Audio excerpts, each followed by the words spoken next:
In today's video, we're going to talk to Jens Martin Skibsted, the founder of Biomega. Early in summer this year, I got to sit down with him and talk about the return of Biomega, and I even got to try an early prototype. So we discussed how they design products to motivate people to use them more. And since we're talking about riding bikes, this is a good kind of addiction. Look, I know this is a long form video, so for the TLDR version, I'm happy to say that Biomega is back with a new bike built on the same philosophy as before, the one that changed my life back in 2016. But now they have a new strategy focused on a single market and a solid support setup. But if you want to see more of that early prototype and hear about the new strategy from Jens Martin himself, then stick around. All right, let's go. So I think when we start out, it's on no assistance and it feels super nice. Riding position is quite sporty, as you can see from the side profile. So I'm just going to press the plus button once, and there we go, we got some help.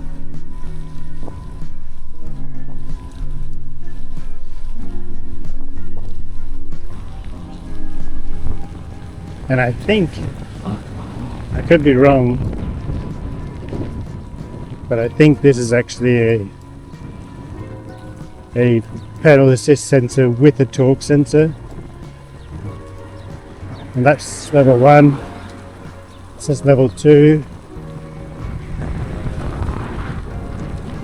And this is level 3. So we've gone into red mode. Ah, it's such a joy. Typical Danish weather. I love it. The engine is rear hub, single speed driven with belt drive. And it's got plenty of torque. It gets up to the top speed really fast. So I'm going to go up this hill in lowest power setting in this gear. Yeah, you know what? I think the gearing is correct. We crank it up to full power, we get up this hill. No worries. But trying to strike that balance on a single speed between starting acceleration and top speed. Yeah, it's a tricky one.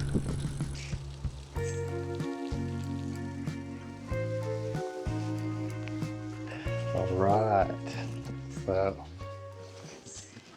so I just got my rain gear off and I'm back here with the bike again, and I just thought I'd give you my quick first impressions of what it felt like. This is the Biomega BER or BER.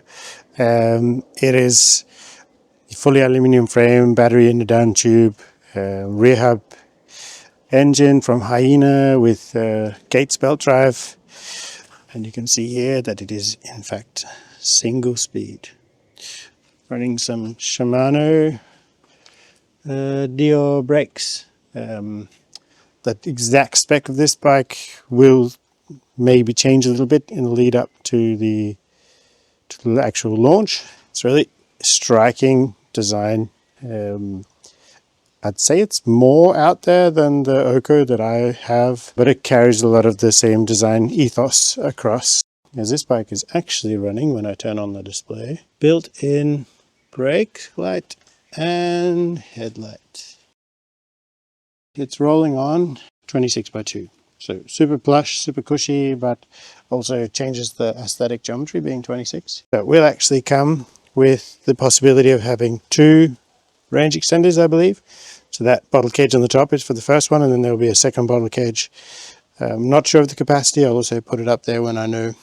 And as you can see, a big significant difference from the Oko to this one is that here you'll choose your mudguard yourself. So you can run it like this, which looks pretty sweet without mudguards. But obviously today you can see, there's a reason why I run mudguards in Denmark. I really like the belt engine combo. It rides super nicely, and in contrast to the Oko having the front wheel drive, it does change the weight balance a lot. It feels more natural. These are just test pedals. The Biomega will have the Biomega pedals, and there'll probably be a lot of things, that small tweaks that come in, but you will see that this stem is in reference to the New York stem. It might even be very small variation of one of the originals. It's obviously quite a large diameter up the front here with the light skin handlebar. So yeah, something to think about. But one of the things I'm super stoked about, given my experience with the Oko and other Biomegas, is that they've really reduced the e-bike experience down to the bare necessities. So you have a very simple on-off button. The colors represent the different assistance levels. And so there's 3 assistance levels. The lowest is off. And then you have very nice gradual steps up. When you ride it, it actually has a very soft delivery in the initial kick in, so it's not like a on-off switch. I really like that. Handling wise, it has a geometry of something more hybrid cycling like. When I was riding it, it felt quite sporty. But like I said, sporty but with plush tires really makes a great combo. So now that you've seen that bike, let's sit down with Jens Martin, hear what's going on behind the scenes, what they're doing differently to make the product be supported and represented in a really cool way. Firstly, thanks for letting me come and ask you questions, and thanks for letting me try the prototype. Yeah, of course. For me, that's probably the most fun thing about mobility, and actually it's the whole point of the channel for me, is actually to experiment with new ideas and to test them out in real life, which is what I got to do today. Cool. What's your vision for the Biomega this time? Is it still the same vision you had before of getting cars out of the city? Or Yeah, it's still pretty much the same. I mean, this time it's focused on the US. So what we're doing differently, that's from a business perspective, is that we're focusing, on one market and one bike to start with. Yeah. So I'm really doing it very simple. The first time I started Biomega was more or less all over the world. I think it was 20 countries in one go, and there was 2 different bikes, with different models, and so yeah. but why is it so important to focus on one country? For each country, there are different regulations, but actually in the US, it's not that simple because the states do have different regulations, but it's simpler. Yeah. And of course, different languages and different distribution channels, etc. So it's basically about keeping it simple, but still having the volume. Tell me a bit about the new bike. Obviously, I just rode it. For me, it's a really good, pure e-bike riding experience. But why don't you tell me what you intended with the product?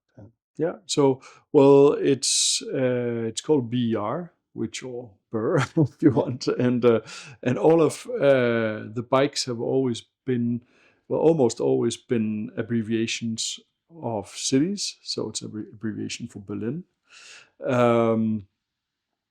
There was actually a Berlin made many years ago. I think the 2nd or 3rd year of Biomega's existence, and it was in Amsterdam for men with a chain. Well, it actually existed in a women's version and a men's version, and it had a chain. Yeah. Otherwise, it was similar to the Amsterdam. We took it out and only kept the shaft model, but in the meantime, it actually got the Wallpaper Design Award. And then it was just left there. And then at some point, because we wanted to avoid chains, because of practicality for cities, it goes into your trousers, etc. If you have nice clothes on, you don't look nice afterwards. It propels dirt all over the place. But at some point, we then went from chainless, meaning shaft bikes, to belt drive. Yeah. And so this one is a belt drive, and so it was revived. So it's actually the 2nd generation. But it's not this time a sort of copy of the Amsterdam. It's there in its own right. And what was nice with the the original Berlin was also that it was super simple, and this is also what it is. So very simple. And I think told you before that the bike I've been happiest with is the Danish budcykel. Yeah. And budcykel is a type of transport bike or load carrying bike, but just very short and compact. Yeah. Actually super heavy because it's made of steel. I've had quite a bit of load. I've actually had 2 people in front. And it was a single speed. Yeah. So and I just really have missed that incredible simplicity. And now with this is an electric bike, so with the electric assist, that simplicity also becomes easier to attain for laymen. Yeah. Because you have to. It can be a little bit hardcore to use. I mean, single speed, I used to ride fixie, right, in Australia. So I know that single speed often has this connotation of somebody who's a little bit fast and risk-taking and sporty, and they're willing to, be suffering through the pain of having just one gear for everything. Mm-hmm. But you're right, like the electric assist spreads the usability across quite a large user base by making it simple, but still not a pain to use. Yeah, of course you have to adapt to a little bit. When you go downhill, you will have to have a very high cadence. Oco used to be 2-speed automatic, and that's also like a very simple thing. It has its own issues, the 2-speed automatic, which isn't in production anymore, but it was still, you don't actually have to do anything. You just ride the bike and it shifts gears for you. And I think that's one of the things, is it takes away from, like, the technical things go away. But why don't you tell me a bit about the supply chain side of it and what you're doing differently there, because I think that's actually one of the more smart things to do these days. I mean, we went back to what I originally did, which was to have them built in Taiwan. Mm-hmm. And this is an aluminum bike, and what happened sometimes it's probably started already in the 70s, but it was more like the 80s, then the European bike industry, which was really big globally, it moved to Taiwan, a lot of it, because back then, just because it was cheaper, right? There was no kind of advantage other than that. But then what happened? There was this shift from chromo and steel and so on over to aluminum. And what happened was that the Taiwanese became experts in aluminum. And they are still today. It doesn't mean you can't make an aluminum bike somewhere else, but it just means they make the best aluminum bikes. Yeah, it's pretty hard to ignore, especially with Giant being from Taiwan. Some of the biggest manufacturers. On the electric component side, you're now using Hyena. Yeah. And I'm really, like I said, happy to see that the interface is very minimal and also just intuitive. You don't have to think too much. It's an on-off switch, power up and down. I didn't check if there's an ability to turn off the lights, but I believe no, there's not actually. On, right? The lights are always on. It's like a European car. And with the Hyena, like the engine you choose to use, you chose that because of like simplicity of supply chain and not having to build something yourself? Or? Yeah, so we were looking to. I wanted to have a hub engine.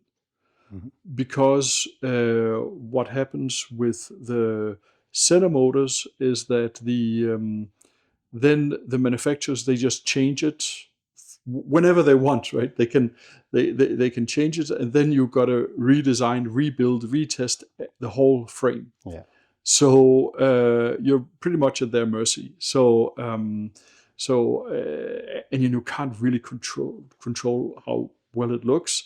And often I don't think they look very good. Right? No. You've got this clunky thing down by the crank.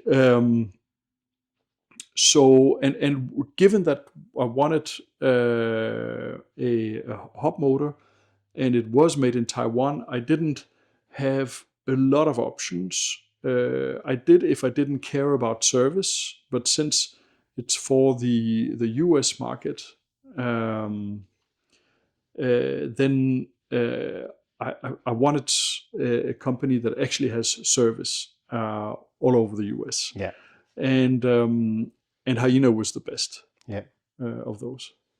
And does it actually have a torque sensor as well as a pedal sensor, or is it just a smart software on a pedal sensor? It's only torque sensor as I Yeah. remember. Okay. Cool. Yeah, because it felt really intuitive, and also I thought like the power delivery, even in the top level, didn't like jolt you off from the start. It actually sort of came on Yeah. nicely, which is pretty important for new users or people not used to e-bike. You're talking about supply chain, and can you talk a little bit about what you're doing with Bloom and how that fits into it? I mean, I don't know if it's set up or it's something for the future or. So it is set up. The idea is to sell it online. Yeah. And that's also why, I mean, if you look at what it can do, then it's actually extremely fairly priced. Yeah. And the reason that we've been able to achieve that price is that we're going direct to consumers. Yeah. But that we have some exceptions, basically some a few trusted partners where we see that although we make less money, they bring a lot of value to the table. And Bloom is certainly that. So Bloom can service. Bloom will also service the ones that are sold online. Of course, they also make money on doing that. And then people can, they can go there, they can feel them, they can try them. So how does it work with Bloom in terms of like if you order a bike, the frames get obviously welded and painted in Taiwan, and the bikes come sub-assembled or? They come fairly assembled. I mean, Yeah. of course, in the bike industry, it's never 100. No. So they will kind of do the last check. Yeah. But it's not really because of that, because we don't have that challenge that, for instance, you would with a cargo bike, where it's so cumbersome that if you had it, you cannot send it assembled. Right? Yeah, exactly. Which The can. packaging is significantly better. But also, I guess, with fewer components on a bike that's quite simple and fewer suppliers, you can actually condense it at the source as opposed to sourcing from multiple countries and then merging in the US, for example. Also, we have also parts that we, 100% our own. Yeah. And they're also made there. Yeah. So those we would have to ship. I mean, a lot of the parts where they're moving parts in, it's not that easy just to make it. Yeah. So even a thing as simple as a pedal, you still have things. You've got to have good ball bearings and things like that can easily break. So it's not just to make but I also think, like we talked about the other day, the Biomega pedals are actually serviceable, as far as I remember, which is really important because bearings wear out. It's kind of impossible to build a pedal that lasts forever. So you need to actually lubricate them and pull them apart and service them at some point. Perhaps you could tell me a bit about, like, how do you feel about this being your fourth chance to achieve on your vision? Yeah, so to me, the Biomega project is super important. It's the original company I started in '98. I then sold it, and the person mismanaged it. I rebought it, sold it again. That was actually really a sad story because the owner died. So it was not. I mean, and then I rebought it again. So as you say, I've been through an iteration, and I've been very few iterations, and I've been very stubborn. But Biomega was the first kind of designer bike. Of course, you had a lot of beautiful bikes made in small stores, but kind of on an industrial level, saying that we do make lifestyle, and we make lifestyle on purpose, not just to make it look good, but also lifestyle, because you need that to make people want to bike. Yeah, I think that was your working at Biomega was the first time I got introduced to the hedonistic value of a product and how hedonism can actually be a good thing. And a lot of people think about materialism as something that is bad. But actually, if you really value the materialistic things you have, you will use them and you will look after them. And in the case of a bike, you want people to use it more, right? So yeah, I think like even though the previous iterations of Biomega didn't maybe continue as companies, I still see a lot of the Biomegas on the street. The product is still living on, it's still doing the job. And I think that my introduction to Biomega and how it changed the way I think about commuting, it's also part of the inspiration for the channel. It's really important and super easy to overlook, but it's that little thing when you get up in the morning of like, am I going to take the train or the bike? And it's just no question, because it's the more friendly choice. It's the thing you enjoy doing more, even though, well, we're here in Denmark, the weather is not great, so you can't use weather as an inspiration for cycling. You do it despite that, right? You do it because the experience is so enjoyable. And I think you're still carrying that same ideology through with this, right? You're trying to build a product which people want to use for the experience of using it, and perhaps a little bit of what it says about them and their choices in life, to choose something which is well designed. And yeah, I think even if you make a thing that's super sturdy, which the Biomega bikes have been in general. I mean, I know people that have some, at this point, 25-year-old bikes without any service. I mean, of course, the tire at some point you need to, it will deflate, etc. But I mean, just no kind of real mechanical service for 25 years. But if you just made it sturdy, it wouldn't be enough, because end of the day, if there's something you find ugly or unattractive or doesn't fit with who you feel you are, you're going to discard it. Think of all the perfectly functioning things you've had in your life that you just discarded for no other reason than that. No, I really think about the color schemes, and but a lot of brands will chase trending aesthetics and trending graphic styles, and what happens is you have a fresh bike every year, but you also have a bike which ages very fast.